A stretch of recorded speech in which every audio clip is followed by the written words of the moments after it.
Bueno, mucho gusto. El día de hoy les voy a hablar sobre la ética y la responsabilidad social, que corresponde al capítulo 3 del libro que estamos trabajando. Bueno, entonces tenemos que las responsabilidades sociales es, digámoslo así, un triángulo entre las compañías, la responsabilidad que éstas tienen con las comunidades, ¿cierto? Entonces las compañías tienen una responsabilidad con la comunidad, ¿cierto? Es como el principal o la principal idea que debemos de tener en cuenta cuando leemos este capítulo. Que más adelante vamos a ver que un autor se enfoca, o digamos una teoría se enfoca en que las empresas solo se deberían de concentrar en las utilidades, y otra teoría que nos habla pues sobre otras responsabilidades bueno, entonces lo abordaremos más adelante, ¿cierto? Pero en efecto, las decisiones que tomen las compañías siempre van a tener un efecto, ¿cierto? ¿En dónde? En las comunidades sí, en las comunidades o en la sociedad. Entonces tenemos que ese efecto de las decisiones se puede ver representado, por ejemplo, cuando se cierra una planta, hay empleados que se quedan sin trabajo, entonces familias que se quedan sin un ingreso para sobrevivir y bueno, ¿cierto? Y por ejemplo la descontinuación de la producción, que pueden haber muchos ejemplos digamos, de este caso. Cierto, si por ejemplo la comunidad se encarga de proveer cierto tipo de materia prima para un producto en específico y este se descontinúa, entonces la gente de esa región que provee, digamos, esos insumos va a quedar sin trabajo, va a quedar como si, a la deriva, ¿cierto? Entonces mire que sí, de una u otra forma se correlaciona. Tenemos que las responsabilidades las vamos a evaluar desde dos enfoques: el modelo tradicional de Friedman, que básicamente dice los costos sociales generan una ineficiencia y la principal, digamos así, la principal importancia de las empresas debería maximizar las utilidades de los accionistas y tener una competencia libre y hasta ahí, ¿cierto? Lo que difiere un poco de los cuatro responsabilidades o el enfoque de Carroll, ¿cierto? Que él nos habla de que hay varias, digamos, responsabilidades, que está la económica, que es la maximización de utilidades, ¿cierto?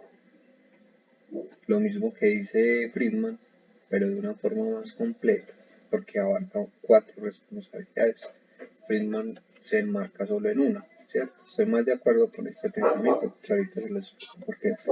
Y entonces esa maximización de utilidades se debe cumplir, ¿cierto? Tenemos las responsabilidades legales, que es el respeto a la ley, se tienen que cumplir. Tenemos las responsabilidades éticas, que son las creencias, ¿cierto? Que la sociedad capta y que se deberían de cumplir o que la sociedad espera que se cumplan, ¿cierto?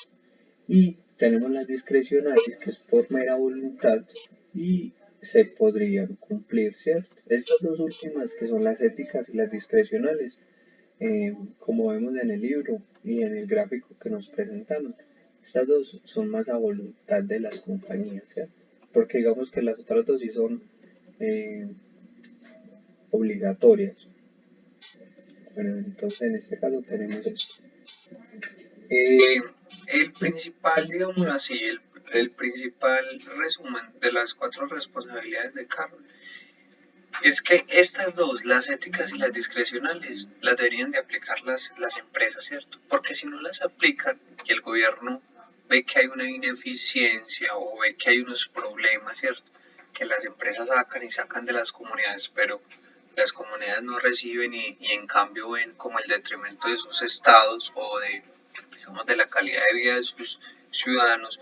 Lo que va a hacer el gobierno es que va a entrar a regular, ¿cierto? Esa regulación, como ellos, digamos, no son expertos, sino que lo hacen más desde un tema político, va a crear unas ineficiencias reales, ¿cierto? Entonces por eso es muy importante que las empresas adopten estos dos tipos de responsabilidades de forma voluntaria y no sean pues como obligadas por un gobierno que generaría ineficiencias. ¿Cuáles son los beneficios entonces de que las empresas sean responsables? Las comunidades van a tener más apertura, las empresas van a tener mejor reputación, la lealtad de marca, la mejora de la imagen corporativa, la lealtad de los clientes, la atracción de personal calificado, porque si yo sé que respetan el medio ambiente o respetan las comunidades, yo voy a estar más complacido de trabajar allá, ¿cierto? Tenemos otro tema que es el análisis de las partes interesadas, que se divide en 3 pasos, ¿cierto? La identificación de las partes interesadas primarias, las secundarias y las secundarias, ¿cierto? Las partes primarias, que nos habla en cuanto a la relación de las relaciones directas de la compañía, entonces, es decir, contra estos stakeholders, que son los empleados, los clientes, los jugadores y accionistas.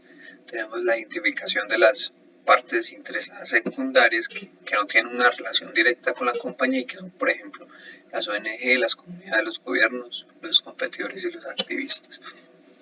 Y finalmente debemos pues como calcular ese efecto de las decisiones que tomamos como compañía, cómo afectan a esas partes interesadas, tanto las internas como tanto las primarias como las secundarias, perdón, ¿cierto? También tenemos que se argumenta pues el comportamiento poco ético y que se realiza de acuerdo a otras razones, por el rendimiento organizacional, es decir, se debía hacer porque las reglas no eran claras, porque la presión de los demás y por la misma costumbre de las personas, ¿cierto? Nos hablan sobre el relativismo moral, que la moral es relativa y que los individuos tienen derecho a elegir sobre sus vidas, ¿cierto? Pues esto es como una teoría de que nos hablaba el texto. Bueno, hay digamos un subtítulo que nos habla pues como este fomento, que es la realidad y lo que se debería hacer del comportamiento ético, ¿cierto? Que lo deberíamos de hacer a medida de código de ética, sería una forma de realizarlo fomentando pues ese comportamiento, ¿cierto? Y que el código de ética indica a los empleados cómo deberían de comportarse ante diversas situaciones en el trabajo, ¿cierto? Cómo la empresa espera que ellos se comporten. Y tenemos los seminarios y talleres éticos, ¿cierto? Donde divulgamos el código de ética y capacitamos a los empleados en esa forma de comportarse, ¿cierto? Existen algunas directrices del comportamiento ético que se enmarcan en 3 enfoques: el utilitario, que es decir, las acciones son medidas por las consecuencias, es decir, a mayor beneficio, un menor daño. Tenemos los derechos individuales, que los derechos individuales se deberían de respetar, ¿cierto?, en todas las decisiones, y la justicia, que es equidad en los tratos y castigos de acuerdo a la ofensa. Bueno, esto sería pues como la explicación del día de hoy. Considero que Carroll tiene la razón, ¿cierto? O me inclino más por este pensamiento porque, no digamos que tiene la razón, ¿cierto? Pero me inclino más por este pensamiento porque el modelo de Friedman es muy simplista, ¿cierto? Bueno, entonces ya me enfoco en las utilidades y ya, hasta ahí no. Porque no es solo contratar empleados, esa es mi responsabilidad como empresa, ¿cierto? Si en cambio un poco de esos dividendos los puedo invertir o retribuir en las comunidades que son las que al final me compran los productos y me proveen los empleados para producir esos productos, valga la redundancia, pues entonces, ¿qué estoy haciendo, cierto? Y mientras que ellos, digamos, ven cuando no se les retribuye, ¿cierto? Ven perjudicadas como sus condiciones de vida. Los altos ejecutivos están ganando millones y millones, que quizás va a ser plata que al final del día va a terminar solo en un banco y no va a terminar satisfaciendo las necesidades básicas insatisfechas de las comunidades, ¿cierto? Y se podría pues como utilizar de otra forma. Entonces me parece muy completo y los seres humanos deberíamos de enfocarnos más o enfocarnos en las utilidades, sí, ¿cierto? Pero hasta un punto donde digamos, venga, pero necesitamos también ser coherentes y cuidar el medio ambiente, porque si no cuidamos el medio ambiente vamos a llegar a un punto donde no podemos retornar, no podemos vivir. Si no podemos vivir, no podemos tener empresa, entonces, cierto, ser consecuentes, perdón, también con este tipo de pensamientos. Entonces, no, muchas gracias.